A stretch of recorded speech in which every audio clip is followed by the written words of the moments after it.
Bem-vindos e bem-vindas ao Mind Asset, o podcast da Itaú Asset. Eu sou a Clara, da equipe de comunicação, e aqui estamos em mais um episódio do nosso quadro Mercados e Fundos em Foco. E para comentar mais sobre o cenário e os últimos impactos no mercado, além da performance da nossa família de fundos Itaú Artax, que foi destaque no mês, hoje eu conto com a participação do Fernando Cavalletti, que é superintendente da área de Portfolio Specialist aqui na Itaú Asset. Agora você fica com as nossas atualizações. Oi Clara, tudo bem? Mais um mercado e fundos em foco aqui nesse momento bastante turbulento e volátil, né? Bom, mas vamos lá. Hoje nós vamos falar aqui sobre postergação das tarifas por 90 dias e os impactos que isso trouxe no mercado, dados importantes no mês que saíram nos Estados Unidos e no mundo, algumas decisões de política monetária e, por fim, o nosso fundo destaque no mês.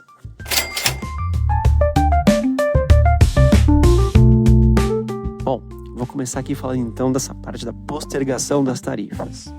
Lembra que eu coloquei uma frase aos 48 do segundo tempo no Mercado e Fundos em Foco do mês passado, que dizia que após a gravação do episódio, o presidente americano, Donald Trump, ele postergou a efetivação das tarifas por 90 dias? Então, eu vou pegar aquele gancho e começar daí. Isso foi para dar tempo dos países entrarem numa negociação com o governo americano para tentar atingir aí um denominador comum, né? Dado que a proposta inicial das tarifas recíprocas ela foi bastante agressiva naquele momento, né? E isso trouxe uma melhora substancial nos mercados, que estavam bem abalados naquele momento. Lembrar que o S&P caía mais de 11% no mês e só no dia do anúncio ele subiu 9,5%. E de lá para cá, quando a gente olha o índice, ele seguiu essa rota aí de recuperação. E do fechamento do pior dia no mês de abril até o dia 12 de maio, que é quando a gente está gravando esse episódio, já foram mais de 17% de alta, tá? Hoje, por exemplo, o índice está em patamar mais alto do que antes do anúncio do Liberation Day. Inclusive, nesse caminho, ele teve uma sequência de 9 pregões de alta, a melhor sequência desde novembro de 2020, ainda na recuperação dos mercados ali na Covid, tá? Outra coisa, né? A gente teve resultados corporativos bastante sólidos ali das empresas americanas, principalmente de algumas Mag 7, né? Como Meta e Microsoft, que afastaram esses rumores do desaquecimento do mercado de AI. Pega, por exemplo, uma empresa que chama Taiwan Semicondutores. É uma empresa super importante aí na cadeia de fabricação de hardware para abastecer esse mercado aí de inteligência artificial. Ela subiu mais de 30%, né, do pior momento e está quase 10% acima do dia do Liberation Day. Outro fator que ajudou a persistência da recuperação foram os seguidos alívios nas tensões de comércio entre os Estados Unidos e os outros países. Então sempre tinha alguma notícia aí longo mês positiva do lado de trade que acabava animando os mercados.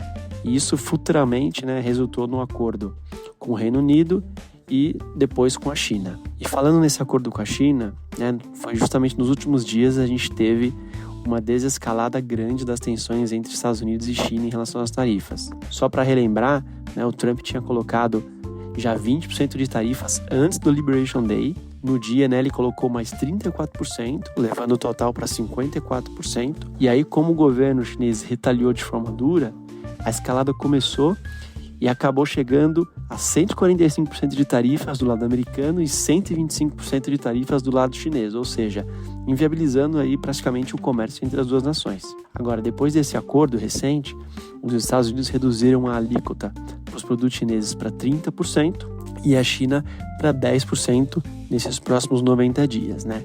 No final das contas, a postura do governo chinês e do Xi de escalar, ela foi bastante ousada, mas no final ela compensou, né? Trouxe resultados, com a China conseguindo basicamente boa parte de tudo que eles queriam, que primeiro era suspender essa taxa, né, altíssima chamada de piada por eles, e também a definição de um ponto focal para tratar a questão, né, que no final das contas ficou sendo o secretário do Tesouro ali, o Scott Bessent.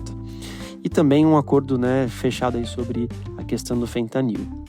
Esse acordo, inclusive, ele foi visto como uma vitória estratégica do Xi, fortalecendo ali a política doméstica, né, sua política doméstica e internacional com outros países, e também ganhando tempo aqui para costurar um acordo mais definitivo com os Estados Unidos que possam assegurar aí os interesses da China.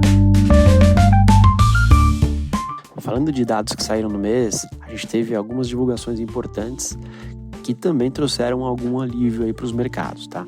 Então, assim, apesar do foco ser totalmente a questão das tarifas, a gente teve a divulgação de alguns dados no mês de abril e também no comecinho aqui de maio, que foi bastante importante para afastar esse fantasma que a economia global já estaria sofrendo, né, por antecipação. O ponto é que se os dados estivessem vindo na ponta ruim, seria mais uma justificativa para continuar o sell-off dos mercados, as quedas expressivas, né, meio que dizendo, olha lá, tá vendo? O efeito das tarifas já está batendo agora, imagina com o tempo, né? Mas não foi isso que aconteceu, tá? Então, assim, os dados vieram na ponta mais positiva. Nos Estados Unidos, a gente teve o PIB, que apesar de ter sido bastante impactado pelo aumento forte nas importações, ele mostrou um consumo bastante robusto das famílias, né? Mostrando a força da economia americana. A inflação nos Estados Unidos também, por meio dos núcleos, tanto do CPI e do PCE, elas surpreenderam para baixo as expectativas. E o emprego ainda veio acima do esperado pelo mercado, embora a gente teve aqui alguma revisão para baixo dos meses anteriores. E a gente teve também indicadores de manufatura que vieram acima do esperado. Então, foi um conjunto de dados bons para a economia americana, o que inclusive deu uma tranquilidade para o Fed seguir aguardando para poder tomar futuras decisões. Na Europa, a mesma coisa. A gente teve um PIB do primeiro TRI que veio acima do esperado, os PMIs, que são indicadores antecedentes de atividade da economia, acabaram surpreendendo para cima. Só a inflação de abril, preliminar, porém que acabou surpreendendo um pouco para cima na Europa, mas quando a gente olha o conjunto de dados, ele acabou também trazendo uma tranquilidade em termos de atividade econômica, né? E no Brasil, a gente teve aí inflação no mês mais ou menos em linha, né? Divulgação do IPCA, indicadores bastante fortes aqui de atividade na parte de serviços e produção industrial, que veio uma porrada, né? Referente ao mês de março, o que também afasta um pouco a tese de uma desaceleração mais forte aqui da economia brasileira nesse momento, tá? Então, um conjunto de dados aqui do mês de abril também foi na direção de trazer uma tranquilidade aqui para propiciar a recuperação nos mercados. Certo, bom, agora falando de decisões de política monetária nesse período. Em abril a gente teve a decisão do ECB, que é o Banco Central Europeu, que cortou mais 25 bips, né, ou 0,25% na taxa básica de juros da região, que chegou em 2,25%, se aproximando aí da taxa neutra, tá? Foi o 7º corte de juros nas últimas 8 reuniões do ECB, em meio às incertezas aqui da política de trade do governo Trump. Isso levou, inclusive, ao presidente americano, né, criticar o chairman do Fed, o Jeremy Powell, dizendo que ele deveria seguir o ECB e ter cortado juros há muito tempo atrás, né? Então, isso também levou, inclusive, momentos mais tensos no mercado, que passou a especular se o Trump faria um movimento agressivo para tentar tirar o Powell, mas isso depois foi bastante desmentido, né? No mês de maio, comecinho, a gente teve decisão de juros no Reino Unido, que seguiu o bloco europeu do mês anterior e também cortou 0,25% na taxa básica. Lá no Reino Unido está em 4,25%. E nos Estados Unidos, também no começo do mês de maio, como amplamente esperado, o Fed manteve as taxas inalteradas em 4,5%, reforçando que a melhor decisão para esse momento é aguardar o desenrolar dos efeitos da política de tarifas na inflação e na atividade da economia americana. Agora, falando de Brasil, a gente teve reunião também do Copom, no início do mês de maio, aliás, foi no mesmo dia da decisão do Fed, né? O super dia de dados ali. E acabou subindo 0,5% de juros, tá? Levando a taxa Selic para 14,75%, que é a mais alta em quase 20 anos. O movimento, apesar de ser uma desaceleração em relação às 3 últimas reuniões, que o Banco Central acabou implementando um aumento de 1% cada, nos traz uma leitura que tem uma grande probabilidade do Banco Central ter parado por aí, dadas as sinalizações que os diretores vieram fazendo nas comunicações desde a última reunião e também pelo teor da decisão, né? Naturalmente, eles querem aguardar o efeito de todo o aperto monetário feito até agora, né? Essa subida bastante robusta aqui da parte de juros e que demora um pouco para bater na economia como um todo, né? E também eles querem observar o ambiente estável externo, que pode afetar vários indicadores econômicos e futuras decisões.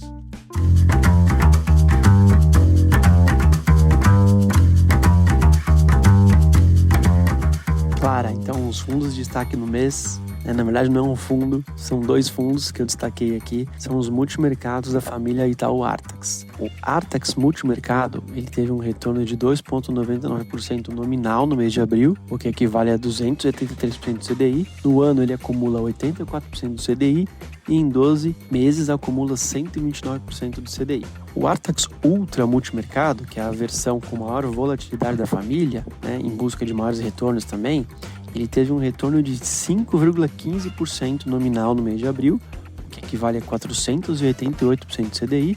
No ano, ele acumula também 84% do CDI e em 12 meses ele acumula 170% do CDI. Lembrando aqui que a gestão dos 2 fundos é a mesma, As teses de investimento são as mesmas, a única diferença é o perfil de risco mesmo entre eles, tá? No mês de abril, os ganhos vieram principalmente das posições em renda variável dos fundos, na qual a gestão soube trabalhar bastante bem a exposição, principalmente na Bolsa Brasileira, para pegar esse rally em abril. Então a Bolsa Brasileira aqui tomando como proxy o Ibovespa, do pior momento do mês até o fechamento do mês de abril, a gente teve uma valorização de quase 9%, tá? E dentro dos fundos, a carteira de renda variável vinha trabalhando com posições compradas em empresas do setor de utilities e vendidas no índice Ibovespa.